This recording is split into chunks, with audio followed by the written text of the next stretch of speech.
Welcome everyone, आप सभी का स्वागत है हमारे यूट्यूब चैनल हिंदी शिक्षा संगम में। आज कुछ प्रश्नोत्तर पे बात करेंगे जो कि नेट जीआरएफ के लिए बहुत ही महत्वपूर्ण विषय है। तो चलिए मित्रों, वीडियो की शुरुआत करते हैं।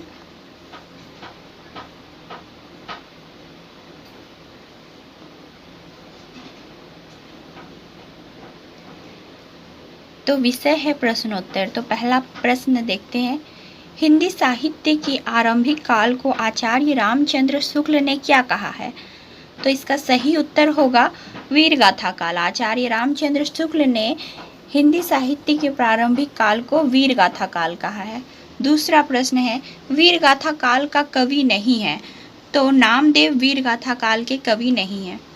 तीसरा प्रश्न है, वीरगाथा काल के सर्वश्रेष्ठ कवि माने जाते हैं। तो सर्वश्रेष्ठ कवि माने जाते हैं चंदवर दाई। चौथा प्रश्न है, पृथ्वीराज रासों के रचनाकार है। तो पृथ्वीराज रासों के रचनाकार चंदवर दाई है। 5 नंबर है, कबीरदास की भाषा थी। तो कबीरदास एक भाषा में नहीं लिखते थे, वो जहाँ जाते थे उसी भाषा में ढल जाते थे। तो कबीरदास की भाषा सदुक्कड़ी है। 6ठा नंबर क्वेश्चन देखिए, कट कटान कपि कुंजन भारी, दूहु भुजदंड तमकी महिमारी, डोलत धरणी सभापद खके, चले भांजी भय मारुति ग्रसे। प्रस्तुत पंक्ति के रचनाकार कौन है? तो प्रस्तुत पंक्ति के रचनाकार तुलसीदास है।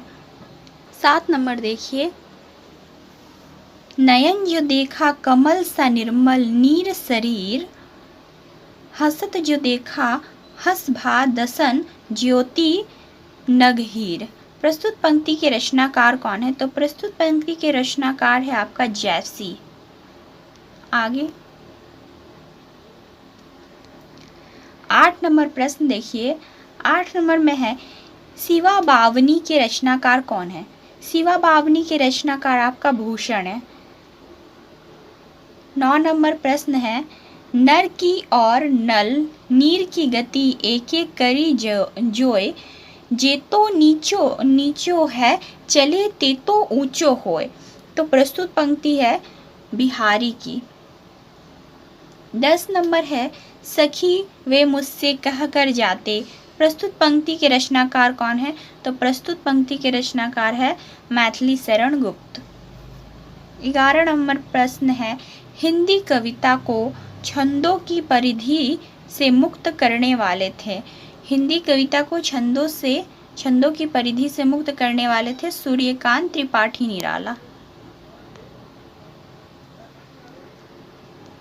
12 नंबर प्रश्न है, तितली किसकी रचना है? तितली जयशंकर प्रसाद की रचना है। 13 नंबर प्रश्न देखिए, अतीत के चलचित्र के रचनाकार कौन है? अतीत के चलचित्र के रचनाकार महादेवी वर्मा है। 14 नंबर है, पल्लव के रचयिता कौन है? पल्लव के रचयिता है आपका सुमित्रानंदन पंत। 15 नंबर है, चिंतामणि के रचयिता है।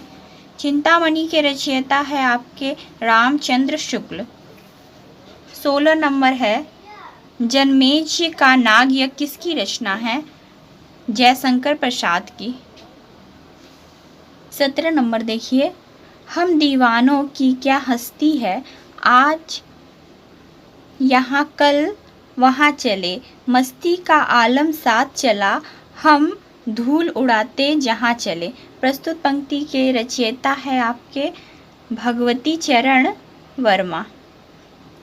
18 नंबर प्रश्न देखिए, निम्नलिखित में सबसे पहले अपनी आत्मकथा हिंदी में किसने लिखा? तो सबसे पहले अपनी आत्मकथा हिंदी में राजेंद्र प्रसाद ने लिखा। 19 नंबर देखिए, अबला जीवन हाय तुम्हारी यही कहानी, आंचल में है दूध और आंखों में है पानी। उपयुक्त पंक्तियां किस काव्य की है? तो यह यशोधरा काव्य की है। और यशोधरा किसकी रचना है? मैथिली शरण गुप्त की रचना है। 20 नंबर देखिए, हिमालय के आंगन में उसे प्रथम किरणों का दे उपहार, उषा ने हंस अभिवादन किया और पहनाया हीरो का हार। यह पंक्तियों के रचयिता कौन है? तो यह पंक्तियां जयशंकर प्रसाद द्वारा रचित है। तो ये था मित्रों आज का वीडियो। आशा करती हूँ कि यह वीडियो आप सभी को पसंद आए। यदि पसंद आए तो आप हमारे चैनल से जुड़े रहें और अन्य किसी विषय की जानकारी पाने के लिए आप हमें कमेंट कर सकते हैं और आप हमारे टेलीग्राम ग्रुप से भी जुड़ सकते हैं, जहां आपको नोट्स, PDF इत्यादि प्रोवाइड किए जाएंगे। तो मिलते हैं मित्रों अगली वीडियो में, तब तक के लिए धन्यवाद।